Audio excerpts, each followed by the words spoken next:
Ladies and gentlemen, welcome to WrestleMania. Good evening, folks. Welcome back to the channel. It is time to talk some wrestling. It is WrestleMania season. The only thing I didn't do was play the $1 Million Man laughing. I might still do it tonight. Mr. Dave, how are you this evening? Well, and you? I am doing well. I have reactivated the WWE Network. I'm mentally preparing myself psychologically for Saturday and Sunday. I have to do it with my teeth clenched because it's the only way. There's no Shockmaster to save us, Dave. There's no Shockmaster to save us. No Shockmaster.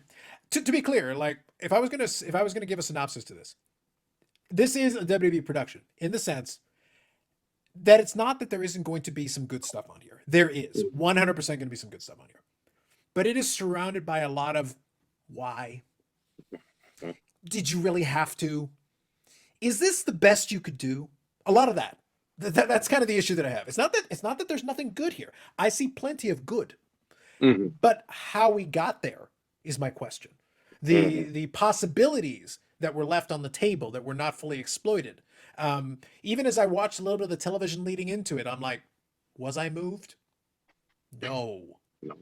But here we are, and nonetheless, we've arrived one way or the other, whether it worked or not. We're here. Again, I have no doubt WWE will put on a great show. I have zero doubt, to the best of their ability. Will I be satisfied with it?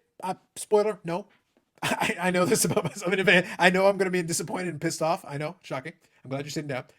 But we'll see. We'll go through it. And I know on Tuesday, so in the IRP, you went through some of it. Steve tolerated the discussion of some wrestling. We'll do a little bit more here. We'll expand on the thoughts a little bit. All right. So I've got it queued up here in front of me, the Saturday and the Sunday. So let's go into Saturday first, and then we'll leave the stand and deliver stuff for another time. But let's do the WrestleMania. We got 2 nights of WrestleMania here. All right. So Hollywood is going to get. Now, my understanding, the rumor is that John Cena and Austin Theory will be leading off the Saturday show. That's my understanding. That's what I've heard. So I'm gonna treat it like that. Regardless, this is no particular order. We'll go through them. John Cena, Austin Theory. I think the match is going to be good. You guys are more than capable of putting on a good match. Build. Here's my question. How do you feel about the build? I think it could have been longer, where people can buy more into it. Sure. Like, okay, it's you either want to see Cena because you haven't seen him in a while. He sort of comes back in the same vein as he's done, though. I want a little edgier Cena. You don't have to completely break your Make-A-Wish type Cena or the I do it for the kids Cena, but it's WrestleMania season. You've got to pump it up a little bit and not have the same old shit.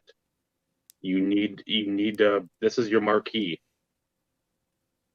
This is the battle of the epic battle that you want everything on the table, and it seems like it's the same stuff. I mean, I love where Austin Theory, that they gave him his first name back. That helps from last WrestleMania when he was just Theory.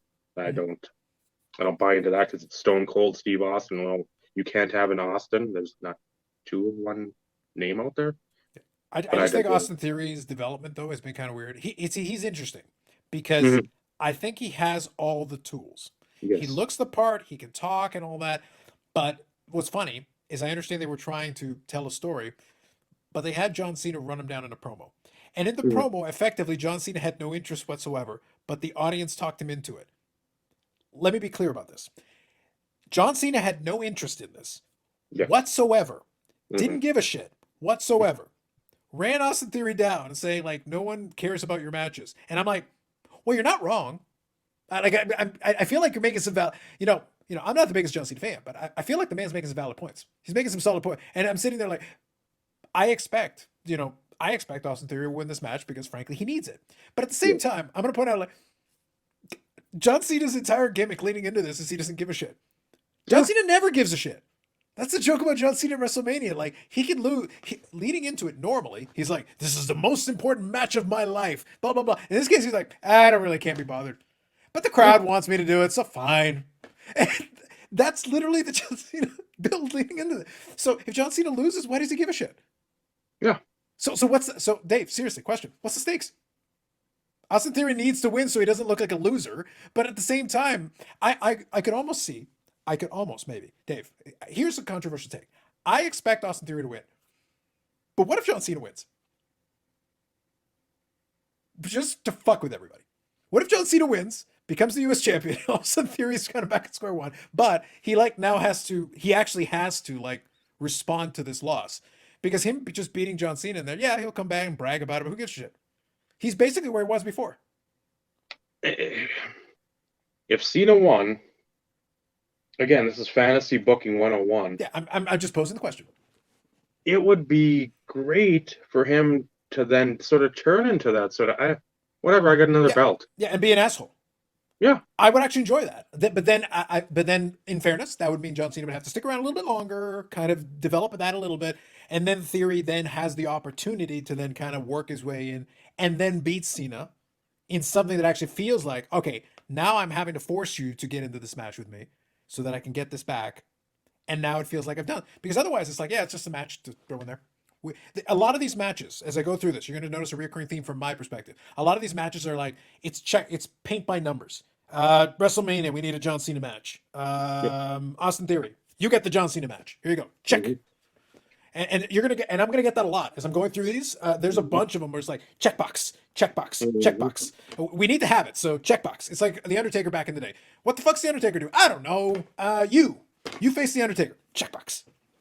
Yeah. What semi quasi legend or what tall counterpart can we have? Yep.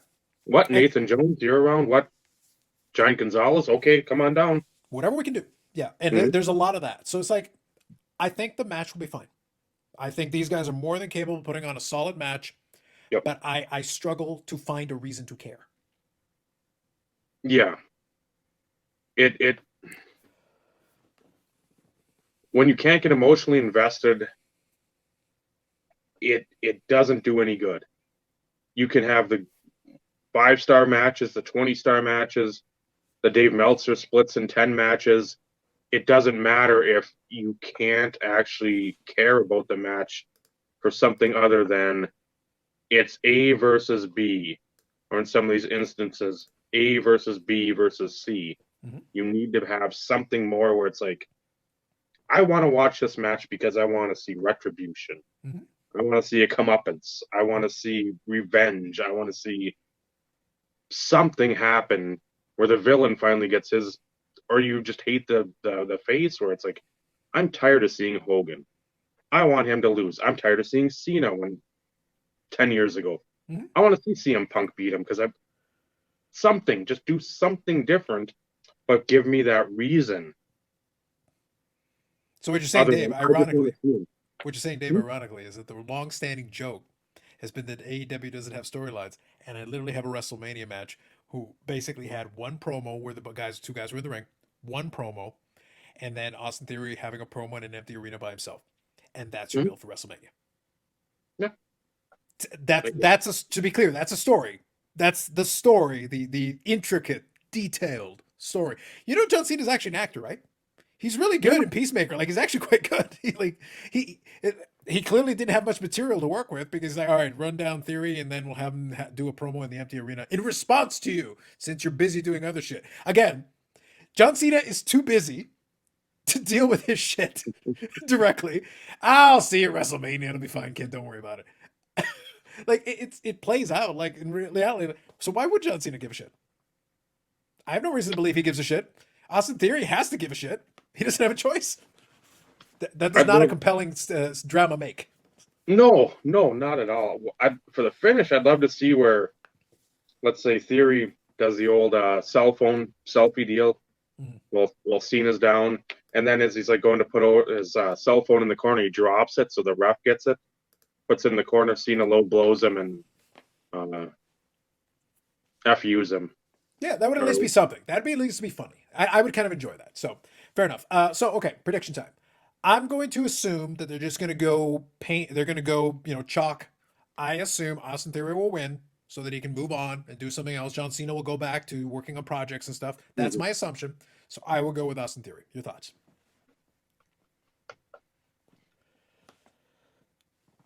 I'm going to say Cena wins.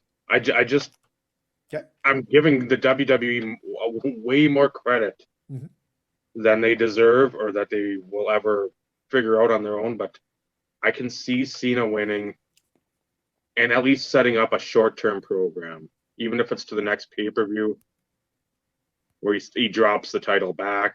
I mean, it's just something where, okay, and again, I don't know his schedule. We don't know what he's doing. We don't know what's out there.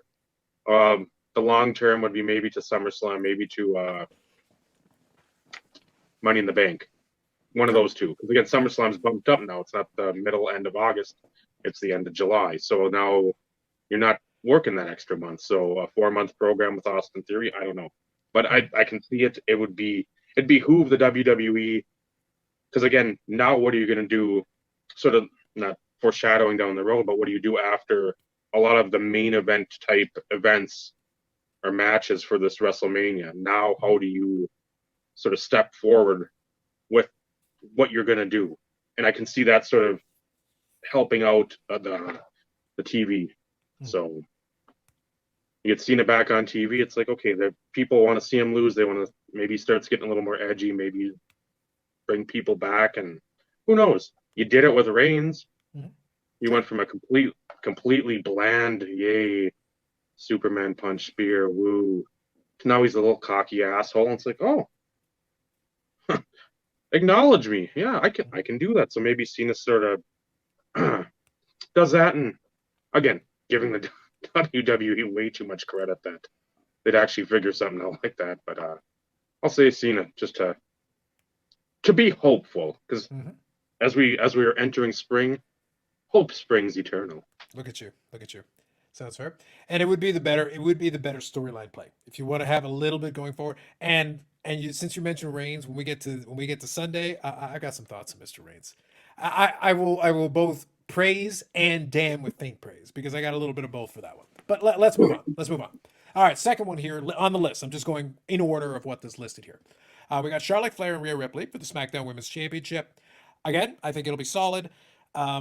Quick spoiler, I think Rhea Ripley has to win, because you already have the history built in with the last time they had WrestleMania. I do think Charlotte Flair actually likes Rhea Ripley, like, personally, and I think this is the right time if you're going to do this. I still didn't fully like the build. I felt like there was a lot of, like, we're just working with it. Rhea Ripley, though, has done a lot with Judgment Day. She is the best part of Judgment Day in terms of that. Although, Dominic Mysterio has actually done quite a bit, considering how bland and uninteresting he was to begin with. So even as a group, as a couple, they've at least made each other more interesting as well. And Rhea Ripley has done her character work right now, the trash talking going in the ring, the trash talking in the ring. All of it's really good. I actually think she's doing a phenomenal job. Now, I'll get to it when I get to the other Royal Rumble winner. She got into this place by winning the Royal Rumble. Great. She got into this place by winning the Royal Rumble and going basically wire to wire. She was basically right there at the beginning, stayed right there, won it at the end. Now, and she had been the runner-up in the Rumble before, so she's had great success in that event, and this was her win. She also did that after getting speared earlier in that Royal Rumble thing on the side, which, again, I'm going to point out is going to contrast greatly with the other winner of the Royal Rumble, who might have had a slightly easier path. So she literally was speared earlier in the show, was working with the injury, so to speak, and went wire to wire in the Royal Rumble. I don't think you go through this much trouble and not have her win the damn title and run with it. Plus, she'd be the only member of the faction to actually have a title. Heaven forbid. What an idea. A faction with a title. There's the thought. So I really didn't like the build of this. I think the Rhea Ripley piece of it was fine. I think the back and forth with them is weird, because they're both kind of like being arrogant, but like for stupid reasons. Charlotte Flair is always arrogant, which is her gimmick, so that's fine. But which, by the way, on brand, that's fine. Like, it's fine, whatever. But then Rhea Ripley's being really arrogant. It's like, technically, you've never beaten Charlotte. But you also acknowledge you need to beat Charlotte. But Charlotte has no reason to respect you. She has no reason to fear you. Like, she's literally already beaten you very comfortably in the thing where you challenged her before. She already kind of smacked you around the first time. Now, you can come back and the idea, you've gotten better. Yes. She also went and like beat Ronda Rousey in 14 seconds. Ronda Rousey's supposed to be a challenge, right? She beat her in no time when she came back randomly. She's a 14-time champion. She has no reason to fear you. Why should she? And by the way, her losing does nothing to her. She can go back and become a 15-time champion. So like, again, the build to this was weird. It was janky, Dave. It was very janky. And I listened to Cornette's podcast, Jim Cornette. Ooh, dangerous. Go on. And a lot of what's old Corny got to say? a lot of people don't like him because he's very opinionated, but Yes. that fits in my lane. But he does love Danhausen. He loves AEW. I know he loves AEW. No, but he actually likes Danhausen. Like he's actually now I don't know if he's changed his tune, but he actually likes Danhausen's promos because he's done cameos. People have sent him cameos of Danhausen, and he and the co-hosts who hate everything AEW laughed maniacally at Danhausen's promo cameo because he gave an explanation of the thing with the teeth, and he just starts laughing. He goes, "Well, that makes sense. That's within the rules." And he goes, and then he was saying he literally his whole shtick was like, "Yeah, I don't want to watch any matches because it will ruin my opinion of him. I like Danhausen." He goes, and the whole host is like, "So you're a fanhausen of Danhausen? I'm a fanhausen of Danhausen." So at least for that brief shining moment, Danhausen warmed Cornette's heart. Which is tough to do if you're not the Midnight Express or the Rock and Roll Express. To his credit. But he had said recently, he's like, because I think the Brian Last had asked him, doesn't it seem weird when we watched WrestleMania 20, 25, 30 years ago, or if you were involved in it, it was like right after Royal Rumble, that sort of would set the tone for WrestleMania. Mm-hmm. You have 2 or 3 matches sort of in place, and within that first couple of weeks, you'd have a couple other of the key mid-card matches, and you'd sprinkle by the end of February some of that low-card stuff. Mm-hmm. But you'd have now a month of promos on various shows, and you'd constantly tell people what the fight was going to be, what it was for. You'd build your video package, and that didn't happen. It's Mm-hmm. not like you're building it. It's just like, okay, give me 2 fish bowls, heel, face. You guys are facing each other at WrestleMania. You got 2 weeks. Good luck. Mm-hmm. We might mention it in Raw, coming back from a break. We might mention it when the little advertisements, the split screen, so you can't hear what we're saying, but we'll say it then anyway. They're just not giving the time or devoting the energy to have these build-ups where, again, like we said in the first match, people can get invested.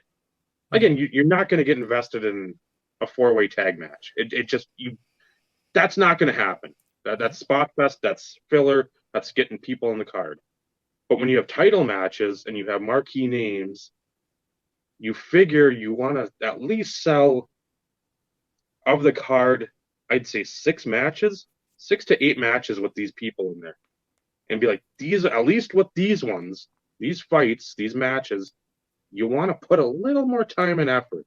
Mm-hmm. Again, people get sort of pissed off. Oh, man, Cena's on TV more. Reigns is on TV more, but they've been on TV. Ripley's on there. Charlotte's on there. Asuka's on there. Bianca. You want to have a good, steady build. Mm-hmm. Now, I will give credit for one thing because I didn't mention it. I will give the credit that at least they did do one pull apart with Charlotte and Rhea Ripley. Okay. They did do one. So at the very minimum, they had a little bit of physicality beforehand. They were able to draw back from. So at least they kind of attacked each other a little bit. In addition to just kind of staring at each other, making faces at each other, and verbally mocking each other. So they at least had one pull apart, which is already more than seen in theory. So like just like there's some contact, a contract signing, anything where you're physically in the same space aside from the one promo. So from that perspective, they've had the face-to-face promo. They've done that. They've referred to each other in promos. They've had that. And they've had one pull apart. So at least it's something. Yeah. But you don't want to give away a lot of the physicality either, because there again, you want to have that, like, man, they haven't had a chance to get into each other. Okay, there's a skirmish, some kind of scuffle, whatever the case may be. But you don't want to get them in the ring and somebody's going through a table or a suplex off the top rope through the announce stand or whatever. You want to get it to the point where whatever side you're on, it's like, fuck, I want my payoff. I want to see A get B, B get whoever it is you're rooting for. You want to see when they get in the ring, it's like a firecracker being lit. Mm-hmm. And people then they're like, fuck, we've waited 2 months for this. Mm-hmm. Let's go. So based on that, Dave, I got 2 questions for you. 2 questions, because we got a lot of matches, so I want to make sure we cover them. So 2 questions for you. Number 1, What is your excitement level going into this match? And number 2, who do you think is going to win? Rhea's gonna win. I just think she's been everywhere on WWE TV, and I think she needs it. I think she needs it.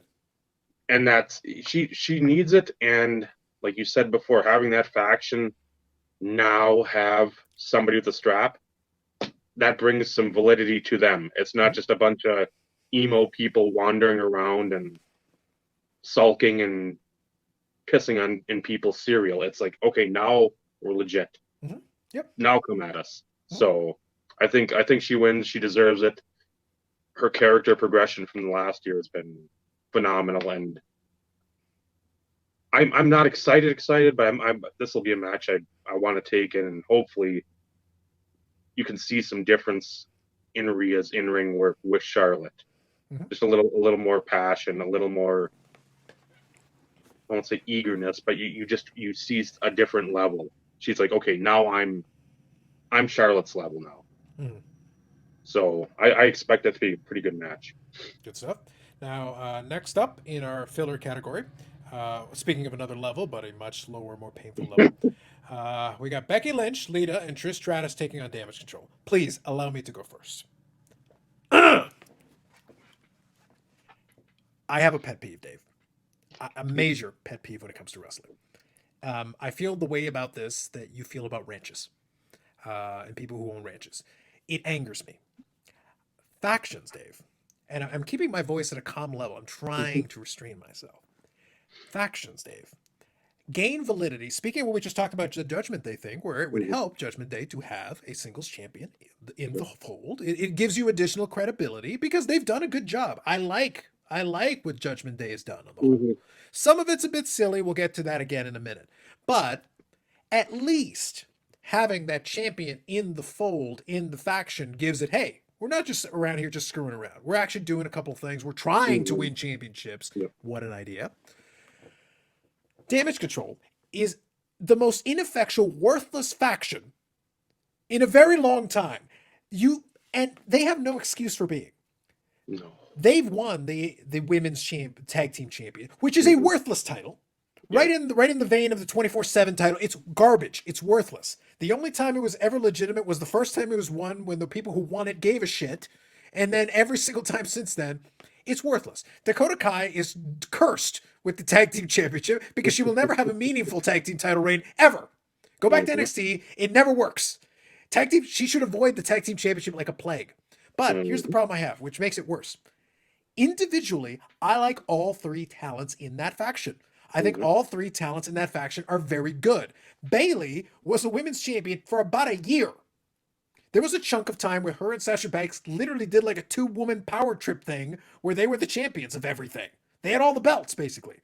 And now she can't beat anybody in a meaningful match to save her life. She's worthless. And she's the leader of this faction. The leader is worthless.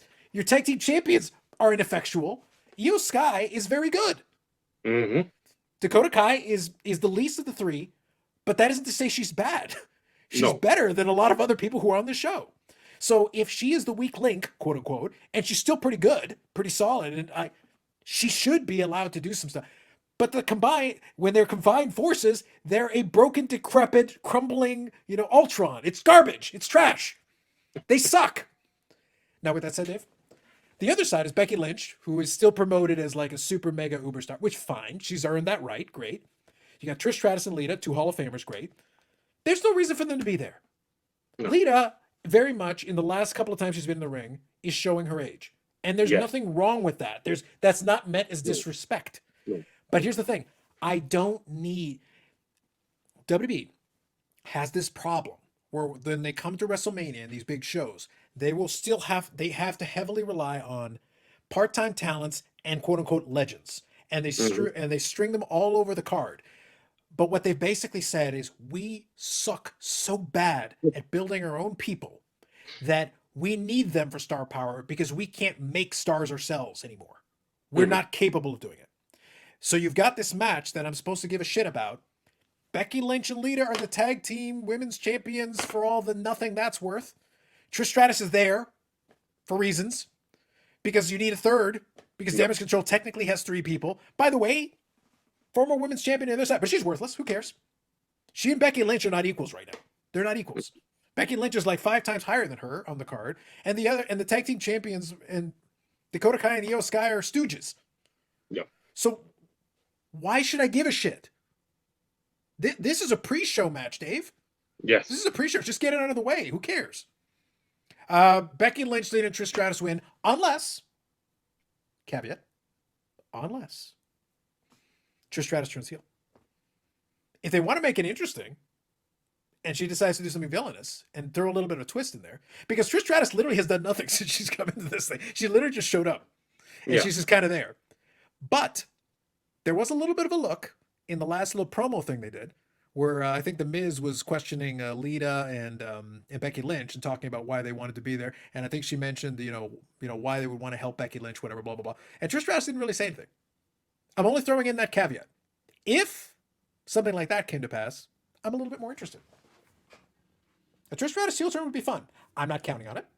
I'm assuming it's going to be Becky Lynch, Lita, and whatever. But at the same time, as a tag team, what's their future? Other than probably losing to Ronda Rousey and Gina Baszler. They basically are just transitional champions. Most likely, would be my guess. But I'm not interested in this match, Dave. I don't give a shit. No. The shorter it is, the better. Mercifully, please just end it. This will be a bathroom break. Maybe I want to take a walk around the block and just like stretch the legs out. Pop some onion rings in. Do something. Yeah. It's. Do I care who wins? No.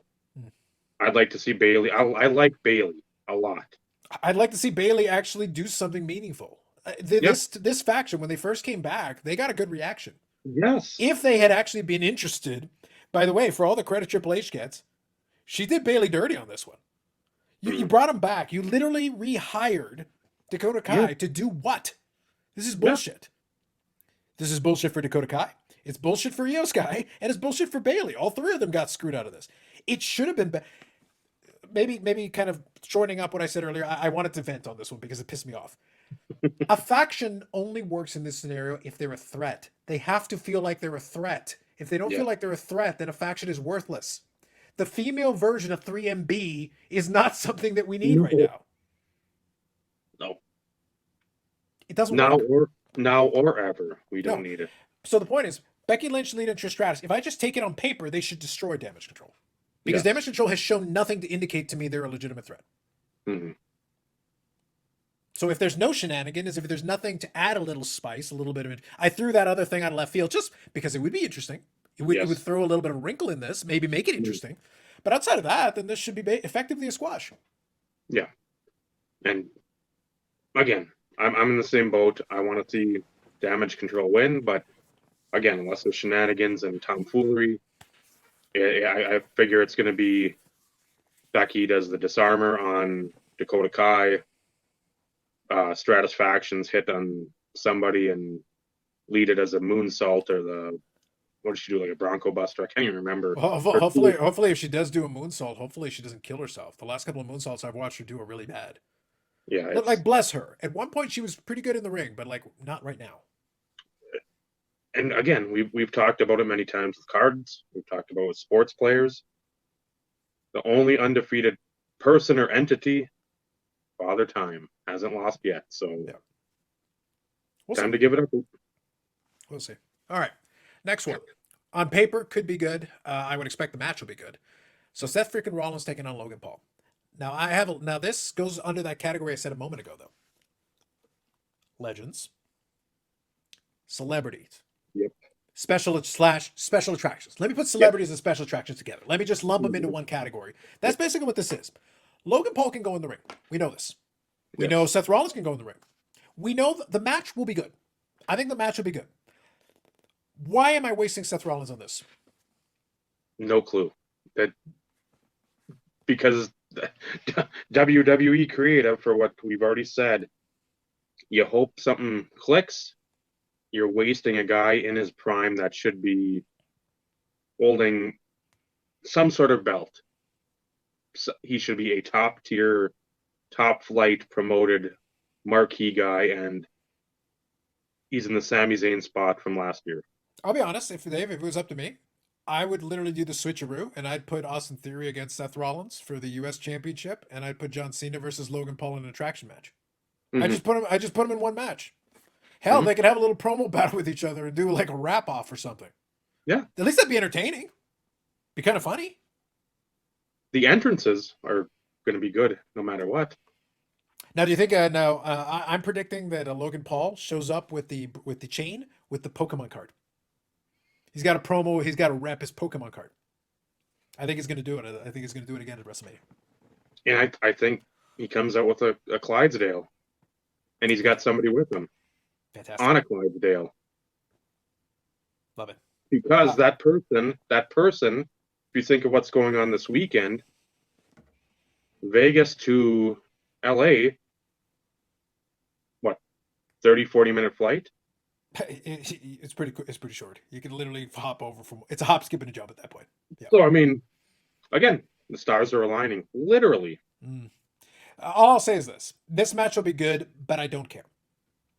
I have no reason to care. It's literally a special attraction, waste of time match. Now the match will be good as a standalone match. Now this is where, funny enough, for all the WWE's bit, even though they try to make this whole animosity thing, Seth Rollins is mad that Seth Rollins doesn't take it serious and all that. But I'm like, Seth Rollins, why did you give a shit? Yeah. I don't believe you. I don't. It's literally a waste of time. This is a lot closer to a Dynamite match.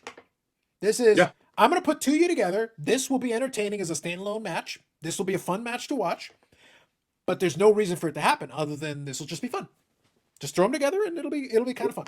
But we tried to shoehorn a story. Yeah, that's what we did. It's like, well, we can't do it like AEW. We need a story. Well, what's the story going to be? Seth Rollins hates that Logan Paul is a douchebag. Everyone hates that Logan Paul is a douchebag. Just go with it.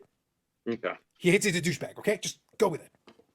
Good match. I expect Seth freaking Rollins should win this. That would be my expectation. And then please, Seth Rollins, do something more interesting. Same. Again, if Rollins had the U.S. title, let's say, and he was facing Logan Paul, I'd love the swerve of Paul winning. Sure. Just to really throw that monkey wrench in there and be like, well, at least you're questioning what the WWE has going forward.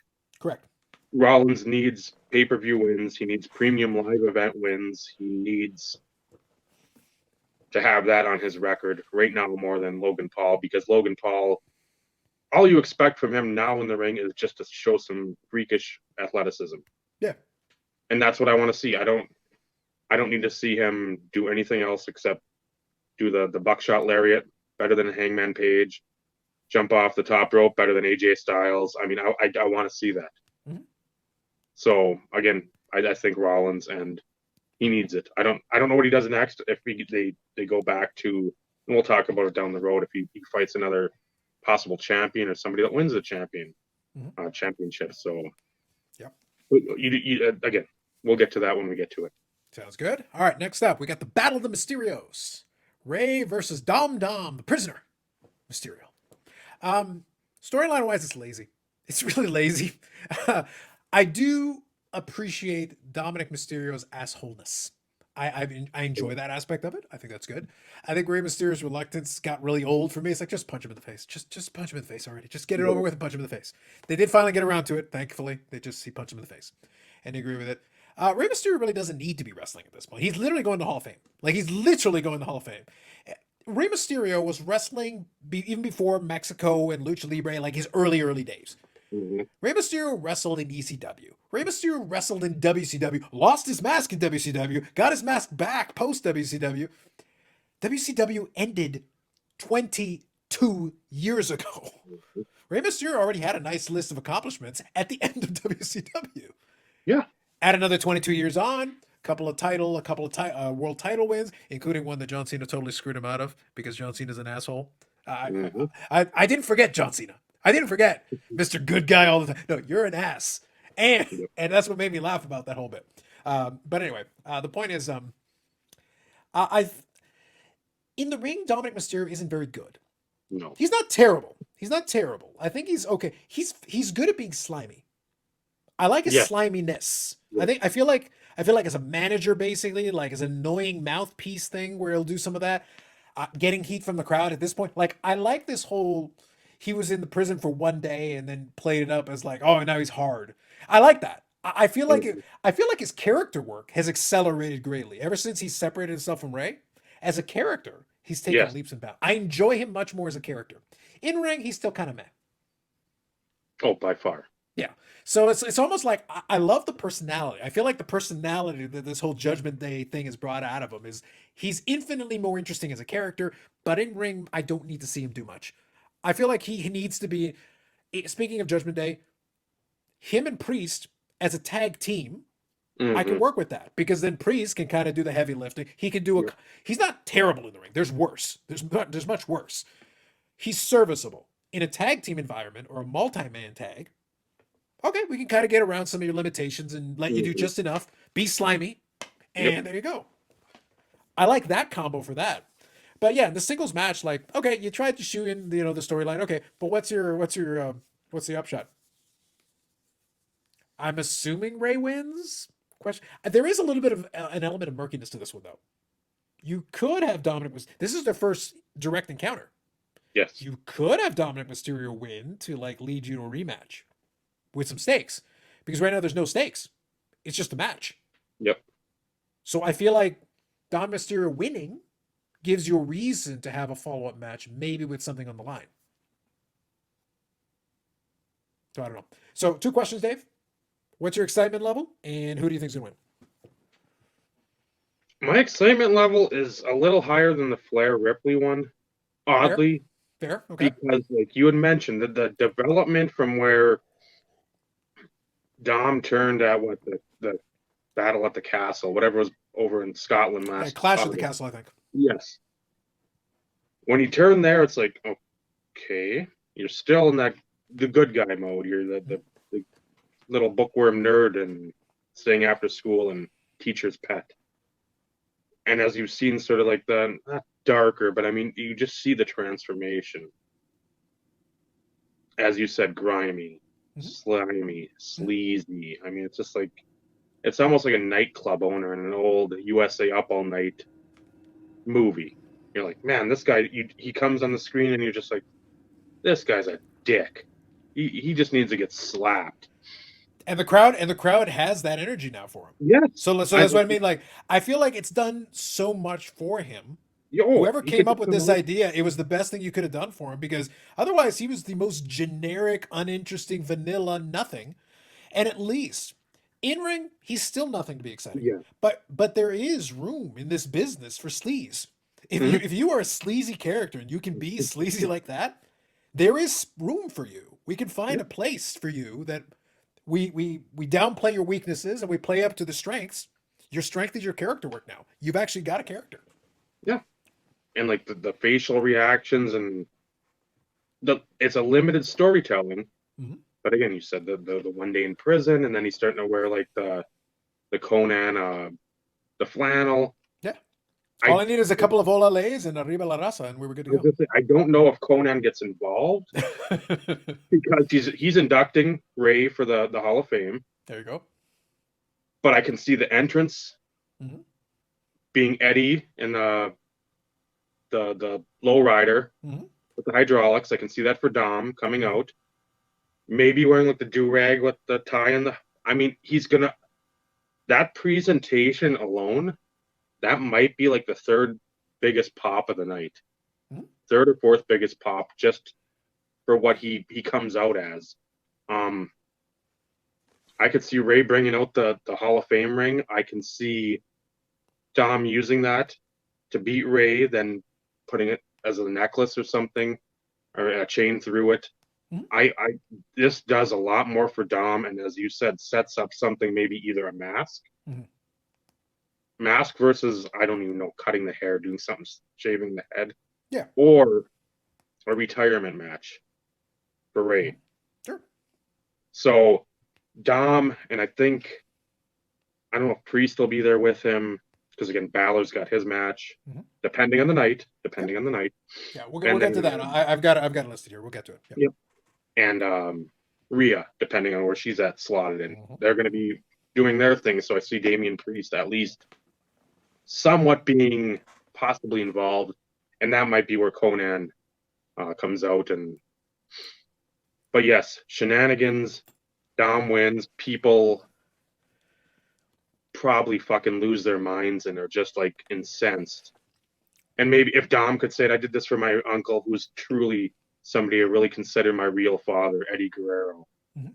I mean, you could just, you're not getting white hot heat, but you're steadily approaching that where people are like, no, Eddie Guerrero's a beloved legend. You are a little twat. Mhm. Come on now. So Mhm. a Dom, and it's just gonna.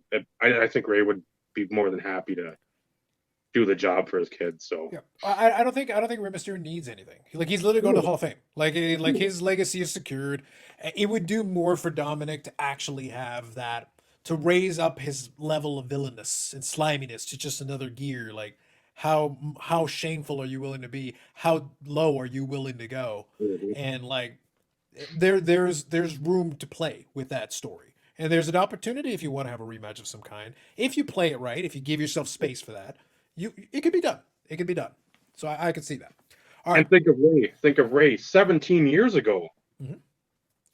If his career ended 17 years ago, he's a Hall of Famer. He won the title Yep. at WrestleMania. So it's like you have 17 years. So Yeah, and again, after winning Ray, after winning a Royal Rumble as well. yeah, What you at the time don't was a need record Royal anything. Rumble. You don't need anything, Rey Mysterio. You are. It's Dom and push. Hey, where's Elon? Where's Elon, baby? Push him to the moon. Fair. I think it's fair. All right, you ready? The most exciting match left on the Saturday card here. Get ready for it. Here it is. The WrestleMania Showcase match. Braun Strowman and Ricochet versus Street Profits versus Alpha Academy versus the Viking. I don't give a shit, Dave. I don't give a shit. No, I don't give it. I don't care. A meteorite hits and kills them all. I don't care. I don't care. Please, just whatever. Don't care. No, there's two people that are going to do some sort of funky moves: Ricochet and Sure. the Street Profit guy that isn't Dawkins. Awesome. Sounds great. Yeah. Valhalla reverts back to her hunter thing and hits one of them with an arrow. I don't give a shit, Dave. I don't care. No, this is pure filler. Pure filler just to get people on the card, and you'll have comedy spots. You'll have Braun probably steamroll everybody, and again, who cares? It's not like any of these people are serious contenders for anything anyway. No. For the record, though, this match is on this card. You know who's not on this card, Dave? Oh, I know a lot. LA of fucking Knight. All right? Listen to me. And here's the thing. I think, and this is a point I wanted to make now before we go to the Sunday one. Now I'm going to switch over to the Sunday one. Before I go to it, though, I'm going to make the point. I'm going to make justice for LA Knight. All right? Justice for LA Knight. Two reasons. Well, a bunch of reasons, but specifically two. First one is he is a guy who already has all the tools. He's got everything. He can talk. He can wrestle. He's been doing this for 20 years. He was Eli Drake before this. Yeah. Even the Max Dupree garbage, he did the best he could with it before he went back to being LA Knight, which is way better. He's got the over. All right? He's done this. He was stuck in the vortex of garbage that is Bray Wyatt. I'll make fun of Bray Wyatt more shortly. But like, despite this, and despite the cosmic bowling match and all the trash it was, despite this, he was still able to come out of it and still be not completely destroyed by it. The Uncle Howdy getting him at the end of garbage. All of it's trash. Yep. But then, what does he have to show for it after that? He has lost to both members of New Day. He has lost to Rey Mysterio. He was one of the two people pinned in the match that led to Sheamus and Drew McIntyre being in the match with Gunther. He has literally lost every single match since the stupid Cosmic Bowling match trash. I'm sure they will put him into WrestleMania. But here's the problem. Who cares? There's no build. If you just throw him in randomly, like, okay, I'm expecting the LA Knight to somehow be in this WrestleMania. But even still, why? It should have been a match. Just give him a match with somebody on this card with some kind of a build leading to a WrestleMania match so that you're not just shoehorning it in at the end just for reasons. To put him on just to put him on the card. You're in WrestleMania. There you go. What? It's an insult. It's an insult to the whole thing. It's like you have a 2-night WrestleMania and you didn't prepare a spot for LA Knight ahead of time. This is stupid. And then the Battle Royal I saw is on SmackDown. Yep. The Friday Night SmackDown. Yep. So you don't even have the Andre the Giant Battle Royal, which was a staple of the pre-show on WrestleMania night. But you don't understand. It's the WrestleMania SmackDown. It's called like SmackDown WrestleMania or some trash, whatever. Justice for LA Knight, Dave. Justice for LA Knight. That's all I have to say. And The I blame two Bray other- Wyatt for this. It's Bray Wyatt's Okay. fault. He ruins everything he touches. I'm sorry, Dan. He ruins everything. Enough of Yeah. the spooky supernatural bullshit. Take that crap to a movie. Take it to a miniseries. I think Bray Wyatt is a creative guy. I would be Yes. more than happy for him to do a B horror movie somewhere. Go find a network that will air it. Come up with all the ideas. Go play with puppets. Go do it over there.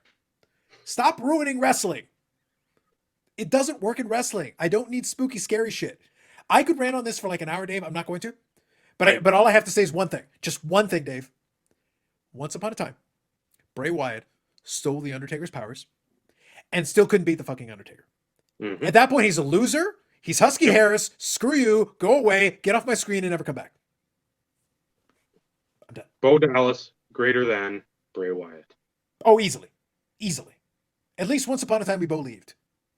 I'm done with spooky, scary shit. I don't care about puppets. I don't care about Firefly Funhouses. Enough bullshit. Burn it down. Burn it all. Get Seth freaking Rollins. Tell him to burn it all down. All of it.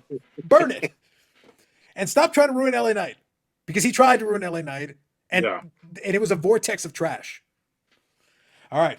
Night 2 of WrestleMania. I needed my moment, Dave. This was very cathartic for me. I needed this. It makes me so angry. All right. Cornette's in the same boat. Cornette and you are in that same boat because LA Knight's so good. He's the only thing in WWE right now that I like. And you're ruining it. the same thing. He's like, how LA Knight's fucking doing well, and he had every right to be fucking literally buried and fucking flushed down the toilet after the bullshit with Bray, and he's come out of it better. And what are they doing with him? Nothing. And for But the Bray record, Wyatt is- his theme song is awesome. I like the theme song. It really works for him. I like the whole thing. I like the whole presentation. I like all of it. And I'm like, this man's a star. Let him do the thing. Let him do the thing. Just get him somebody to dance with and get him on the damn card. Again, why not AJ Styles? Why not Nakamura? Those are my two guys that Sure. I've loved forever. They can go. Yeah. Styles has 23, 22 years of fucking high quality matches. Yeah. Nakamura probably 8, 9. Yeah. And the thing is, though, that both guys could afford to lose in that situation to give LA Knight something. But just to be clear, he's lost to both members of New Day. Yeah. And he was thrown into the Rey Mysterio thing that wasn't going to lead to anything. So I'm like, why? Why just send him out there to lose another match? Like, if you got nothing for him to do, don't send him out. I'm sure they're going to justify it after the fact. Well, we got him on WrestleMania. You could have given him a build to WrestleMania that would have given him a match, a featured match. It's not on the graphic. Okay, I'm reading the graphic. It's not on the graphic. Even if you throw it in after the fact, doesn't change anything. With the location of this year's WrestleMania. Yeah. Nope, can't do it. Yeah. Like I said, he'll be. I honestly think he'll be on the card, and it's going to be a shoehorned in dumb thing. They'll just throw him in there for something. I don't even know. All right, Night 2 WrestleMania Sunday. We know what the main event is, but we'll get to that last year. All right, we got Liv Morgan and Raquel Rodriguez versus Natalya and Shotzi versus Ronda Rousey and Shayna Baszler versus Sonya Deville and Chelsea Green in another WrestleMania showcase match. Ronda Rousey wins. I don't care. Yep, that's it. Yeah. All right. Brock Lesnar versus Omos. All right, another one of these special attraction matches. I also don't care. This is stupid. Like, it's like Omos is very large, very intimidating. Brock Lesnar is very good for what he is, but he's doing this because he didn't want to do anything with Bray Wyatt. No one wants to do anything with Bray Wyatt. But also, this is a waste of time. Like, who cares? Brock Lesnar and Omos. Like, I'm being serious. Who cares? Other than Brock Lesnar on the card, we're paying him a lot of money. Check. Yep. Outside of that, why is he on the card? What's he doing? Who cares? If he beats Omos, so what? If Omos beats him, so what? Yeah, What it's difference not. Nobody's going up the ladder. Like, nothing happens. Like this is literally, this was the LA Knight slot. Yes. This is where we had time for LA Knight, and we don't have him on the card. An insult. Justice for LA Knight. Edge versus Finn Balor in a Hell in a Cell match. This should be good. It's going to be Edge versus Demon Balor, and Edge will probably come in with the Brood entrance. Because every time he wants to be spooky, by the way, part of my problem with Bray Wyatt is that he keeps defaulting to this spooky, scary bullshit. But occasionally Edge will do this too. And the Finn Balor, like, I'm the demon. Why aren't you always the demon then? Yeah. Like, if this is what you need to do to win and beat people most of the time, why aren't you always the demon? Because you've lost plenty of matches. Then be the demon all the time. Mm-hmm. You're in Judgment Day. You're already kind of spooky goth shit. Yep. And Edge is now the devil. I thought that was MJF, but whatever. There's multiple devils in wrestling. Great. And it's just they were both bearded guys that can look creepy in camera. Hold on. Edge is like, I will lean into the camera and look spooky. Aren't you the same dude who was wasting time with the fucking mixed tag so you could get your wife involved in this? Oh my God, Beth, no. Now you're the devil? Oh, screw you. It's a Hell in a Cell match. It'll be good, but it's stupid. How we got here was dumb. This is something that should have fucking ended Survivor Series. Yeah, months ago. Edge playing the devil, he might be as old as the devil. That's about the only thing they have in common. The one part I agree with him, one of his last promos, is that he doesn't have an endless amount of time. If he wants to have a last run actually taking a crack at maybe a championship, he's right. He needs to get past this stupid feud. I agree. That was the most truthful statement uttered on WWE television in the last 5 years. I'm too old. He effectively said, I'm too old for this shit. I need to get past it so I can do something else. And I'm like, yes, I agree with your statement, sir. I agree. It was like at the end of a play, people stood up and clapped because it's like, no shit, finally somebody figured it out. So Edge wins. Yeah. And again, Gangrel's out there. Maybe they come out with the Brood type thing. I honestly think he'll do the Brood entrance. I think he'll do the flaming ramp thing. I think he'll do it. I really don't want to see his fucking coat though. That huge, like bulky coat. That thing weighs like 100 pounds. I bet. Yeah, I think the entrances will be fine. I think because they're both doing their extra. They're going to have their extra entrances. I think that'll be a thing. It is a Hell in a Cell match. I'm sure they'll get plenty of time. I'm sure it'll be a very strong. Both guys can go in the ring. I think it'll be a very solid match. I just think this dragged on too long. For the love of all that is holy, make this the end. And when this ends, please end it. Yeah, it's gone on way too long. Yeah. So I think we're all in agreement. Edge wins this and gets it over with, and then we move on with our lives. I think that's what we do. All right. We got Gunther versus Drew McIntyre versus Sheamus. I'm going to enjoy this one. This is going to be them slapping the hell out of each other. Mm-hmm. So I approve of this.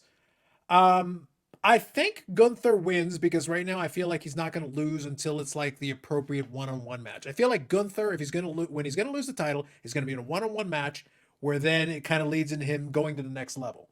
Yep. Because Gunther's got all the pieces of the puzzle. I don't think in a triple threat is how you take it away from Gunther. I think he wins the match. But I think all three dudes will work really hard to slap the hell out of each other. Yeah. So it'll be this is gonna be the, if you're looking at the card and you're like, okay, the main event, the women's matches, the tag title match, I think this could be your probable best in-ring action. Mm-hmm. And it's not gonna be high flying, it's gonna be old school wrestling. Mm-hmm. Back elbows, clubbing blows, slap, knife edge. It's going to be brutal. Mm-hmm. And I very much, like you, I'm very, scale of 1 to 10, it's like a 15 for this match because they don't care. They just don't care. Well, also, if you compare it to, honestly, night two, I'm looking at it, it's like, compared to what, again, the Hell in a Cell match, like I said, will be fine, but I'm already fatigued on the storyline leading into it. So I'm like, please get it over with. Please just get it over with. This one, honestly, I'm just going to have fun. Yeah. I'm going to sit there and I'm going to enjoy it. I'm going to fire up my popcorn. I'm going to eat my popcorn and I'm going to watch it. Slap each other for my amusement. Do it. So I'm going with Gunther and I will enjoy this match. And it is a good, solid, enjoy your popcorn, sit down and bask in it. Yeah, same thing. Gunther, same reasons for you. When he's going to lose, it's going to be to move up to whoever the world title holder is, the Universal, whoever's got the big belt. That's when it's going to become Gunther's show, and he will shine at that time as well. Mm-hmm. Because I love them. I love him and Imperium. I fucking love them. Mm-hmm. That whole, it's great. Good stuff. All right. So second to last here on this graphic here, we got the Bianca Belair versus Asuka thing. This should have been better than it was. I think the match again will be decent. This is the overarching theme of this whole thing. I think the match will be decent. I like Bianca Belair. I like Asuka. But Bianca Mhm. Belair is generic and boring. Asuka has gone back to kind of her old school crazy, which is fun. Mhm. Um, Bianca Belair, though, is really stale. I feel like if you're going to do something kind of surprising, I really would like Asuka to have one more run here. I feel like this Yeah. would be a good time to like mix it up. Uh, give Bianca Belair some adversity. Mix it up. Because right now, otherwise, it's like, okay, Bianca Belair wins, then what? Mhm. So it's like, Asuka could create a new dynamic, and all of a sudden you got some other set of challengers, and you can mix it, you can Yeah. shake it up and mix it up a little bit. You could have some other matches, and that could be kind of fun. And Bianca Belair could either find herself, or you could do a little swap-a-roo and put her on SmackDown and do that. There's possibilities with it. Bianca Belair winning doesn't do anything to change the status quo. We kind of just end up right back where we started. I'm gonna go with Asuka just because it would mix things up a little bit and make it a little bit interesting. I think the match will be solid, but I'm not overly excited about it. It's just kind of there. No, and you get that with like the cultural differences when when she can't really deliver a great promo, and you sort of got to strain to like what she say there? What's going on? But her facial reactions, and again the when she came back and had the Muda face paint, I think she wins. Like you said too, I just change it up, and she's starting to get a lot of momentum too. Not the Ripley level, but in the same sense, she's getting. It's like, okay, let's see what she does. We can sort of not reset on Bianca, but you've thrown something in her repertoire that she hasn't had. You said the adversity. Now what are you gonna do? Mhm. Build up to SummerSlam. Do something. Just change up where it's the same old shit. It's like, no, Asuka, you're gonna have a legitimate chance to run with the ball. Yeah. We're gonna give you that title and say, do whatever you want. Roll. Well, this is where unfortunately WWE has lost its way because the WWE used to be really good at the video packages.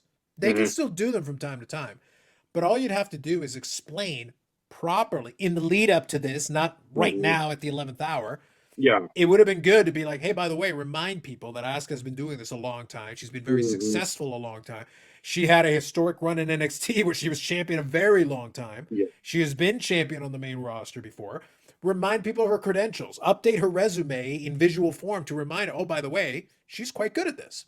So, and she is a threat because she's done all these things.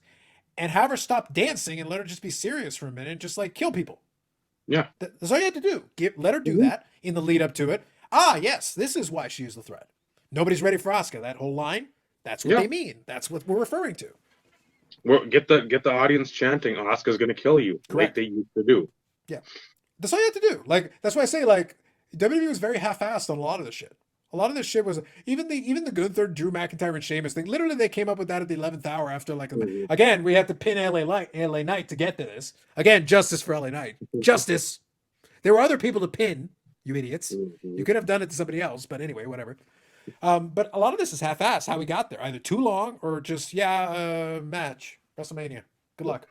Yeah, Bianca Belair got Asuka because Rhea Ripley didn't feel like facing her and decided to face Charlotte. Otherwise, it would have been the other way around. Yeah. That's it. This was seconds. Woo. Okay, Yeah. fine. All right, the main event of the evening. No, we got two. We got two. Right now, I've gone through the list. What am I missing? Tag team. Hold on here. Let me go back.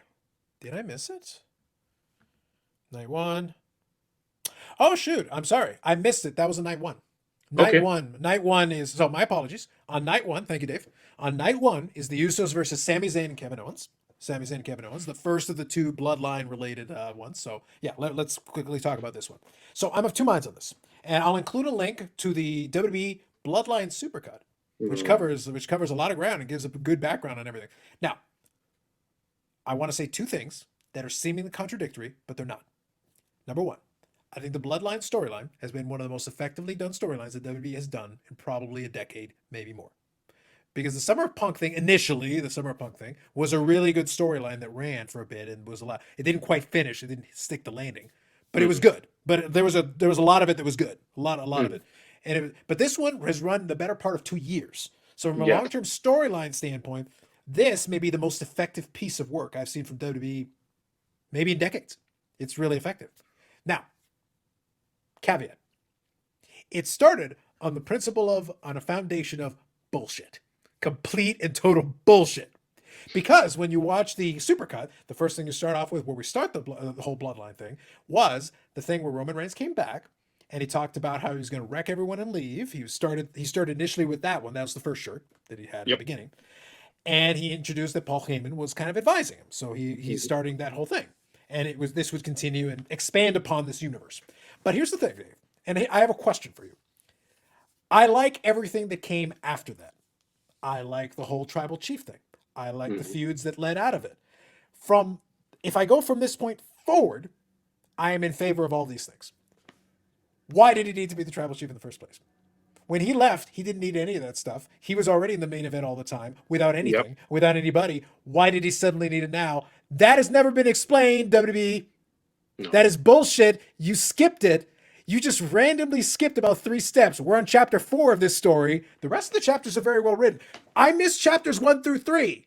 You never explained to me how we got to this point. I am missing an entire chunk of the story. Yeah.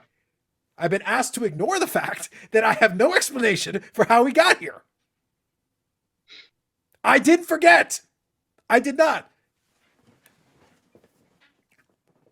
No, and again, you could, if all he would have had to say is, I'm tired of hearing about The Rock. I'm the guy that stuck around. I'm the guy that had major medical issues. I'm the guy that's trained. Very simple. It could have been laid out. Yep. But yeah, I don't even know. I can't even think. I think I said Tuesday, like the best storyline where you sort of had seeds of deceit planted and such was the Mega Powers. Sure. Yeah. I mean, that's the one that instantly comes to my mind. Summer Punk as well. But then, like, through that, it's like, okay, well, you had Evolution. Yeah, it's like 2 weeks. Okay, Orton wins or Batista wins or whoever is Orton. And then thumbs up, thumbs down. It's like, well, no, that's really short-term storytelling. Mm-hmm. This has been, and people have bought into it. Yeah. You've elevated Sami Zayn to, like, looking like Fidel Castro out there with Nakamura, and I don't even remember who else he was with for a time. Oh, but I got words about Sami Zayn. I'm gonna come back to old Sami. But to be clear, after I get past my initial issue, yes, which I'm just making clear is a valid point, everyone, it's a valid point. It's the truth. If I ignore that, I co-sign on all the rest of it. The rest of it is really good. Everybody committed to the role. Everyone really went for it. I think the Usos have done tremendous work during this run. Sami Zayn's done tremendous work during this run. Roman looks super comfortable. Paul Heyman is operating at an absolute top tier level. Everyone is doing their job magnificently, but it started on a foundation of bullshit. Yeah. And I never forgot, WWE. You're not getting one past me. I didn't miss that. Mister's long-term storytelling. You got most of it, but you didn't take off. You just spontaneously showed up in the air. After that, they have done a beautiful job navigating the last couple of years worth of storyline after that point. So I credit to them on that. Full credit. Long term, when you commit to something this long, and again, it wouldn't have been this long if Cody doesn't tear his tricep or his bicep or whatever last year. So I mean, that's a huge audible because again, they don't just plan like a week or two ahead. It's usually 4 to 6 months ahead, as has been talked about on podcasts. The wrestling folks that are in the industry or were in the industry. So to have that happen and then to pivot from that, Cody winning or whatever they were going to do with Cody then, now we've got to go another 6-8 months, 10 months. It's like, okay. And it's been good. And it's been, you've had people that didn't give a shit about Sami Zayn 2 years ago. They're literally falling over the railing in Montreal to cheer him. The pop he got when he turned at the Rumble. I don't know when the last time I heard a pop like that. I mean, that was literally the definition of deafening when he hit Reigns in the back with the chair. it's been great. But now you've come to the crescendo. Mhm. So for this match, I'm going to say Sami Zayn and Kevin Owens. My expectation would be that they win the tag team championships here. Now, you could try to extend it if you want to, but they're going back to this specific match because obviously we'll talk about the main event of Sunday. We'll talk about that. But for the Usos, Sami Zayn and Kevin Owens, I'm also going to call for the Sami Zayn piece of it. Also on a foundation of bullshit, this whole bit. First of all, this was half-assed at the end. You just kind of threw that together. We had to overcome a lot to get to this point here. Mhm. And for the record, Kevin Owens is the worst best friend of all time. Need I remind you all about the Festival of Friendship? Need I remind you all that in NXT, Sami Zayn wins his first championship and Kevin Owens literally destroys him for it? Why? The tribal chief hands you the chair and he says, kill this man. You kill this man! By the way, he also begged to be in this faction. He begged. He pitched for it and kept begging and kept hanging around like a loser until they finally let him in. So they let him in, you hit him with the chair, kill the man! I'm sorry, that's bullshit, Sami Zayn. That is bullshit. Justice for the tribal chief. That was bullshit is what it was. And look, so the idea is that I'm supposed to be invested in Sami Zayn and Kevin Owens. Oh, they're best friends. Yeah, they're best friends who betray each other at every turn. Yes. Bullshit is what I say. Bullshit. And again, they've been doing that for 15 years. I totally agree, but I'm saying I'm just not buying it. This is the consolation prize I give him. Look, man, fine. I'm okay with it. But at the same time, I'm like, come on, Dave, come on.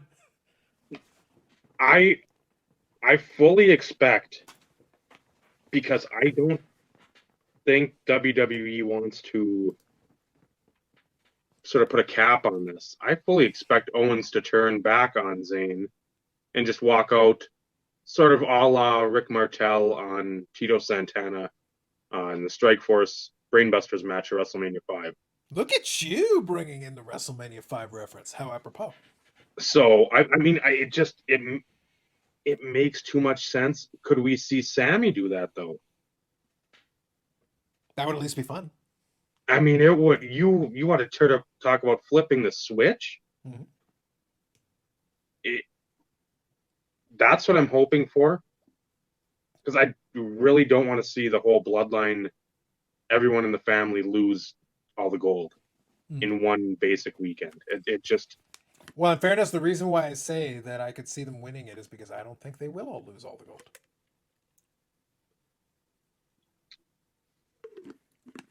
So, I just...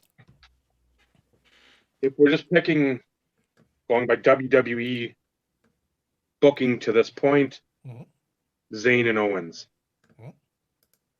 But do not be surprised if there's a turn in there and it's not who you might expect it. Because again, Zayn, I still think something there in Jimmy Uso. I think there's some conversations, or Jay, which I can't even, that's the only part I always screw up. But the one that was really invested in him at the end and went away for a little bit and would just sort of stay in the crowd, that I still think there's going to be something that has not been foretold and it'll come to fruition with this match. I'm hoping. Again, watching fucking wrestling for so long, you don't want it to go chalk or the way most think it does. You want to have some sort of wrinkle thrown in there. And Zayn turning on Owens and like saying, you know what, I was right. And then you did all this stupid shit to me. These guys at least wanted me around. So, listen, at least that would make some logical sense. Again, Kevin Owens is the worst best friend of all time. Worst best friend ever. Ever. Just saying. That leaves us with the main event. Roman Reigns versus the Nightmare Cody Rhodes. LA Knight cashes in Money in the Bank. No, wait. Never mind. Damn. Roman Reigns versus the American Nightmare Cody Rhodes for the TNT Championship. Wait, no, not that one either. Damn it. For the undisputed WWE Universal Championship match, as Roman Reigns has to face off against Homelander. Now, really quick, while Dave is clearing his throat. I have so many problems with Cody Rhodes. So many problems. Not just with the current booking and whatever. Like, just to be clear. Cody Rhodes walked into WWE. He started off with the Cody elevator thing. He came back at WrestleMania against Seth Rollins. And when he came up, he was playing the same theme song, wearing the same Homelander getup, wearing with the stupid elevator, and all that bullshit. He basically could have walked right out of Dynamite. If it had been, the background had been Dynamite, there was no difference. The only difference was that Seth Rollins was in the ring. That's it. So to be clear, WWE didn't do shit. They didn't do shit. Like, now he's a star. When he left, he's Stardust. All right? He's Stardust. You didn't do shit. And now you have a contract. So now he's exactly. And now he's in the title picture, and all of a sudden he's a main eventer, and now he's relevant. Okay, fine, whatever. When he left AEW, I was fine with it because honestly, I didn't enjoy the Codyverse. He had a very unique way of storytelling that he enjoyed doing, but they ended up giving him his own little pocket of the show, which was always weird. It never made any sense compared to the rest of the show. It didn't fit, even though like that was the thing he helped build and whatever. It didn't fit. He's also the guy who like set a sledgehammer to the throat and it's like, all is forgiven. Come over here. Now we'll make you the star. You're doing the same bullshit. When he does his promos, Cody Rhodes is extremely polished. In ring, he is solid as they come. Like, he is solid in ring. He knows what he's doing. He's got a presentation, the whole bit. He's in tremendous shape. When he talks like he's reading a teleprompter. And I know he's not reading a teleprompter. His cadence. It is weird. It is annoying. When he smiles, he looks like a psychopath. And on top of everything else, after his little injury, he came back at the Royal Rumble, heroic homecoming, at number 30, and eliminated Gunther, who had been there since the beginning for over an hour. Justice for Gunther. There's a lot of people who need justice, Dave. There's a lot of people who need justice around here, and they're not getting justice. So I got this asshole coming at number 30, supposed to be the conquering hero. Justice for Roman. Fuck this guy. Screw him. He gets nothing. Rick Boogs, take him out. I just need something, Dave. I don't care what it is. I refuse. I refuse to accept. I will be damned if I accept Cody Rhodes having it. And his initial thing when he comes in is that he's winning it for Dusty Rhodes or something. Whatever. Dusty Rhodes didn't win the world title because Vince hated him. Vince hated him. That's why he had Virgil. Vince hated him because he was the competition, and he also hated him because he was fat. He was never going to win the world title. And it's kayfabe. You could win by finger poke of doom if you guys want. Like, it's. I don't believe you. Cody Rhodes could say his name is Cody Rhodes and not Nate ID to make sure he's not Stardust. Don't lie to me, you lying bastard. Read your teleprompter again. I don't buy it. It's bullshit. And you know what? Roman Reigns wins. Screw you, Cody Rhodes. Do it later. Because as far as his run since his return, what adversity has he faced? He hasn't even had his ass kicked by the Bloodline yet. We got all the way to WrestleMania without him getting destroyed. Maybe on SmackDown, like literally at the 11th hour, like literally at the last possible second. Other than that, like, what adversity has he faced whatsoever? He's literally got to steamroll right in. He even got Sami Zayn to do some of his dirty work. Yes, Sami, I hope you win. At least, Dave, if they had gone with the angle that I hope Sami wins because he'll be easier to beat for the title, a little bit of smarminess would go a long way. I kind of would enjoy that little bit of, wait a minute, if I can help him beat Roman Reigns, then I get to beat the Fidel Castro wannabe. That'd be fun. I would enjoy it. Look, he is the bad guy. Homelander is the evil one, and I will not be told different, Dave. No, as much as I like Cody Rhodes, which isn't any shock to anyone who's ever listened. You're wearing the shirt. We believe you. So I'd like to see him win, but at the same time, the Dusty thing, it always has irritated me because of those reasons. It's not like he never won a world title. He was NWA champion. Like he at that time, that was a world champion. Like Ric Flair's, most of his title reigns are NWA/WCW championship. So if he's a 16-time champion, I guess those count. Yeah. It's yeah, if and again, this would be better if Vince McMahon was with Roman Reigns, be like, I'm going to do this because of you. Sure. Giving my old man shitty gimmicks. You're giving him these dumb promos. He's got to do dumb vignettes with a garbage truck, clearing a turd out of a toilet, doing all this dumb stuff because he's the common man. But he also paid him a chunk of money too. It wasn't like oh my God, you're here, Dusty. Here's $50 to show up tonight. It's like, no, you were doing well, and I'm sure Dusty spent beyond his means. But again, he had the Dusty Rhodes name. It's not like you had fucking Iron Mike Sharp, where yeah, I know you're up in the Northeast or up in Canada, but you go down to Austin, Texas. Iron Mike Sharp comes up. Who the fuck is this? Mm-hmm. The winning it for Daddy. That it just. If you notice, though, he dropped that. Eventually, yes. he did audible and kind of dropped that. He goes, "No one's buying this shit." Yeah, no one's buying it. No one believes you. You could have even gone with, by the way, and unfortunately, even the story of like, well, he went off somewhere else to make his fortune, and improve it. Drew McIntyre already did that shit. He won the WWE Championship. He was a member of 3MB, who had a bigger from there to there. Mm-hmm. And he beat Brock Lesnar at WrestleMania. And he got screwed over because it should have been a bigger deal than it was. Unfortunately, he couldn't do it with an audience. Otherwise, he got screwed over what should have been a bigger moment. He beat Brock Lesnar for that championship. Brock Lesnar, who was kicking ass, especially at that point. Mm-hmm. So, but that's Drew McIntyre, who went to the Indies, didn't get to found a company, had to do it the old-fashioned way, had to come back around from the 3MB bullshit, where he was a jobber. He was lower on the totem pole than Stardust. Stardust at least got to be tag team champion a couple of times. He was literally at the bottom of bottom rungs. Yeah. And he was able to become champion. That's way more inspirational than Mr. I get to come in with my Homelander bullshit and my own theme song and come in at number 30 at the Royal Rumble.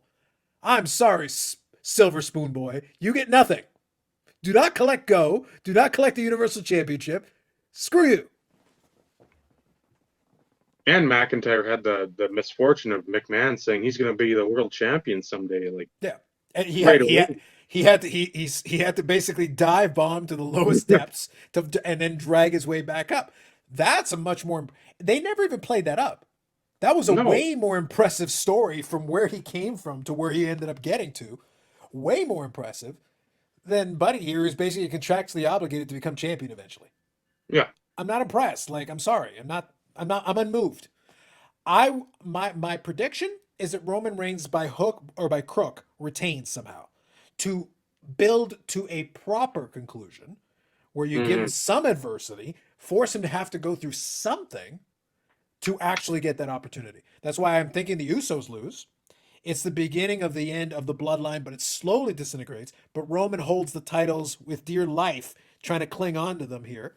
And that's how you end up to it. That my thought is you go away from the obvious, you drag it out just a little longer, and then you give it to Cody Rhodes after. I can see that. And again, if Sammy were to turn, comes out, again, ref bump, waffles Cody, Reigns hits the Superman and the spear and pins him. How else is that showing I'm with you guys? And again, you progress the storyline.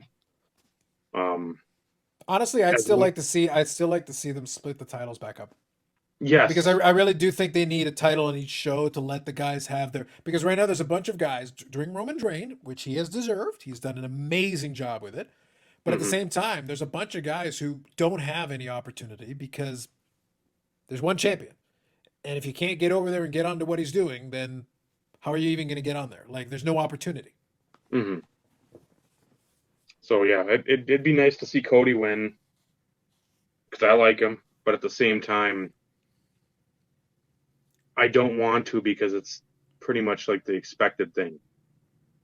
There's also no immediate follow-up. No. If they do it, you're basically telling me Roman's going away for a while? Because I would be surprised if Roman hung around. Like, at that point, he may as well just go away for a while. Okay, so the Bloodline's kind of on hiatus. They're kind of done. Okay, Cody Rhodes is champion. Cool. Who's your next challenger? Yeah. And why should I care? Just to be clear, I don't care who you decide on. Why should I care? And that's the reasoning, too, because you've got this Bloodline storyline. You're not going to fucking just completely dump it full of water and kill it. That's stupid. For no matter what way you look at it. It's like, okay, this is the best thing you've had in the WWE last 18 months. Why would you sort of cool it down at all? even with WrestleMania. And I mean, give people, hey, you're gonna have people pissed off. That's good. They're talking. That's what you want. You don't care what they're talking about, how they're talking about you.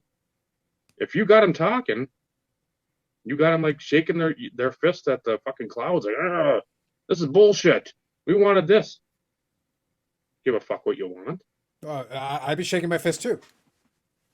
Yeah. So, Peace for our time.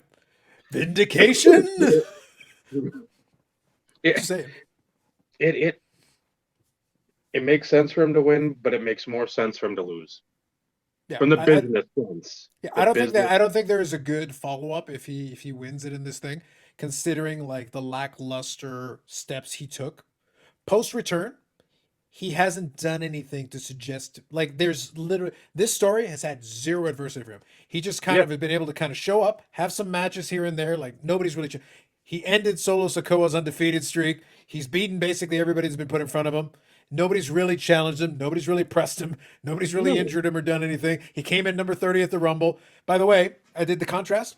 Whereas Rhea Ripley needs this because you went through all this trouble. She had adversity. She literally was speared earlier in the night, came in right at the beginning. I think she was number 1 or number 2. I forget. Number 1, number 2. Ran at an hour plus, won the Royal Rumble, legitimately, won the Royal Rumble. And that's how she got her opportunity. Cody came in number 30 and eliminated a guy who had been there for more than an hour. Like he had to work a hell of a lot harder than you did, and you got to show up late, and you got to cherry pick your opportunity here. And it's like, wow, heroic, amazing. How did you do it? Like incredible. He's coming in number 25, you lazy bastard. It's the old Hulk Hogan when he'd come in at like 28, 29, 30, and it's like, wow, it's Hulk Hogan, it's Mr. Perfect, it's Hercules, and it's like Earthquake. Okay, Earthquake is a little resistance, but the other two, much as I love Mr. Perfect, he's not going to stick up for Hogan and stick up to Hogan. They're going out. Earthquake will go out after maybe a couple Earthquake splashes, but it's like, that's what I feel, Cody. That's where the direction is going to go. It's going to be the Cena heat. It's going to be the Hogan resentment heat. But if we're gonna go with that, Dave, like, look, I'll give you guys an out if the Cody Rhodes thing happens. I'll give you guys an out. What if Cody Rhodes is literally a chicken shit champion immediately? Like he'll he open challenges, but he's defending the title against Rick Boogs, opening the championship, defending the championship against Elias, defending the championship against Miz, and it's just one squash match after another, and it's like, are you going to face anybody legitimate? All right, I'll defend the title against Dolph Ziggler. And everybody's just like groan. Yeah, like, I'm gonna fight a former world champion. Like, yeah, let's go. I'm here to show the world, and it's like, Ziggler, what? Just amazing. Just that's all I want. Kofi Kingston, let's go. Let's go. A former He was champion. once. Here comes R-Truth. Jinder Mahal. Yes. See, I've already booked an amazing title run for Cody. It's incredible, sensational. He will get shit thrown at him. Everywhere he goes, he will get so much shit thrown at him. It's like, you are the worst. Literally the worst. We just had a 900+ day raid. At least he was fun. We enjoyed the tribal chief mob boss shit that you got going on over here. This is fun. Boring Homelander bastard. I don't know, man. No, I think, yeah, he can't win.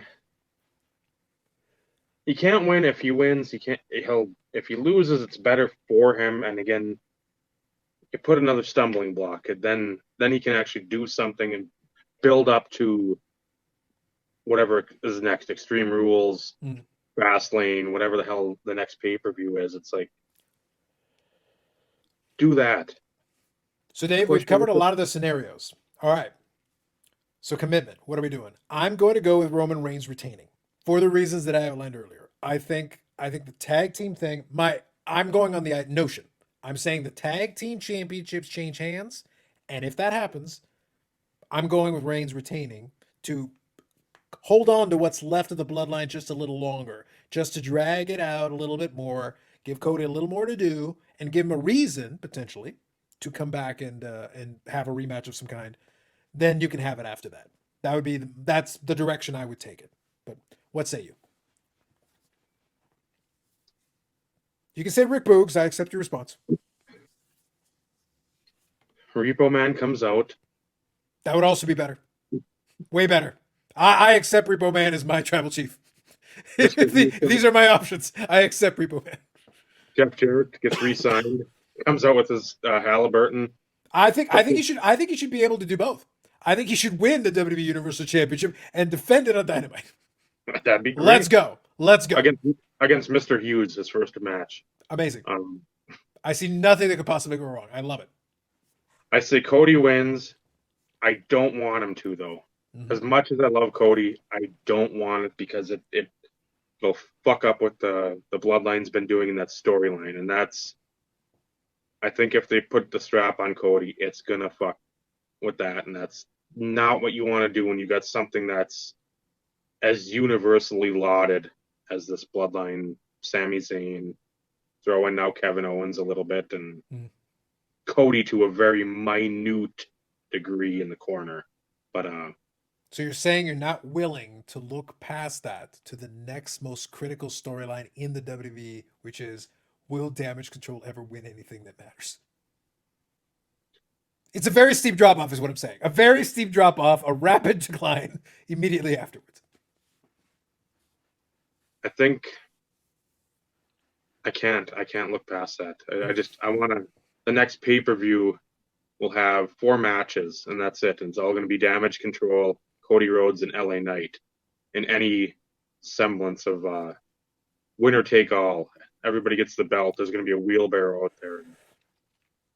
That'll be the end of the WWE, as Tony Khan will come in and Nick Khan will do some sort of Irish jig.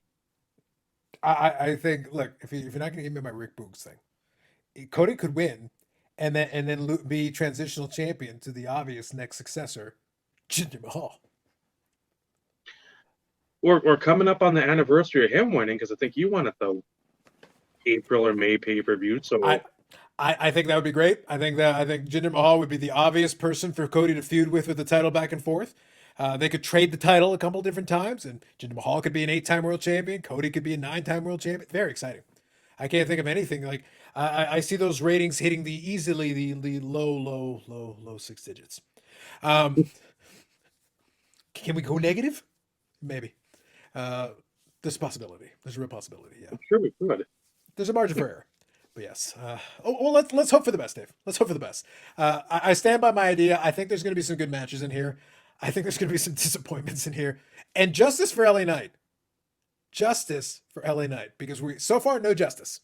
I'm not seeing much justice over here. Not even Sid Justice. I would love some Sid Justice. That'd be great. And Sid Justice was involved in the Shockmaster gimmick. Mm-hmm. And he had to try to keep a straight face while he yelled at this idiot who tripped. Oh. Never gets old, Dave. Single tear. No. Never gets old. No. Sid was one of my favorites. He sucked, but he was fun. He sucked, but he was fun. I enjoyed him. Until he no-showed one of the events when I was going to go down to watch wrestling in Superior, Wisconsin, and he no-showed. And the replacement, Eugene. Brilliant. Wow. Chef's kiss. Yeah. Hey, look, if it makes you feel any better, you can always go on YouTube and watch the Millennium Man run. That was fun. Oh, So good. So good. Again, he sucked, but he was so much fun.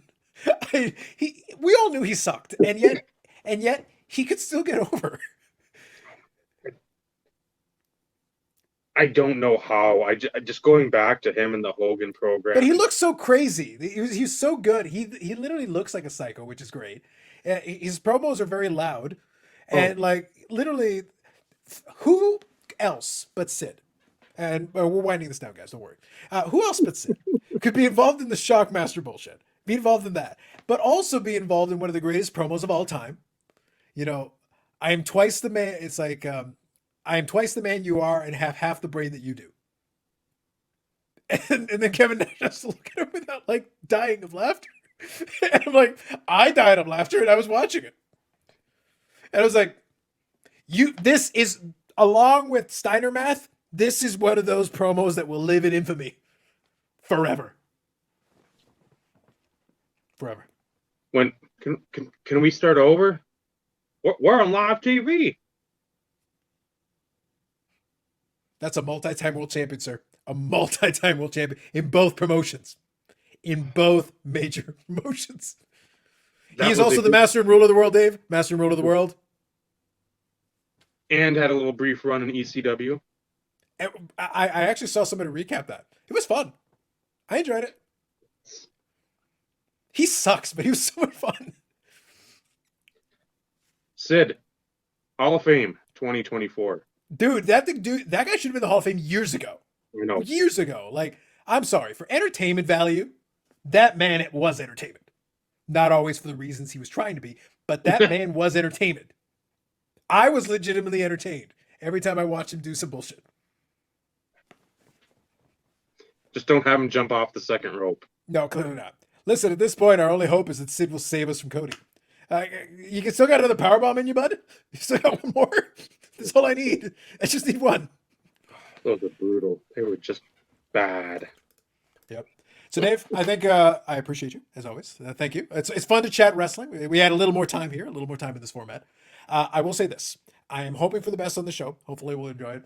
And then hopefully we'll have a chance to talk about it after the fact. And we'll see either hopefully some of this worked out or we're going to be horrifically disappointed. And at that point, then we can ignore Steve and we'll complain about it on your show.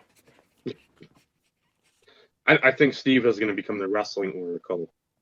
All you need to say is Mark Henry, and it's like Mills Lane. Let's get it on.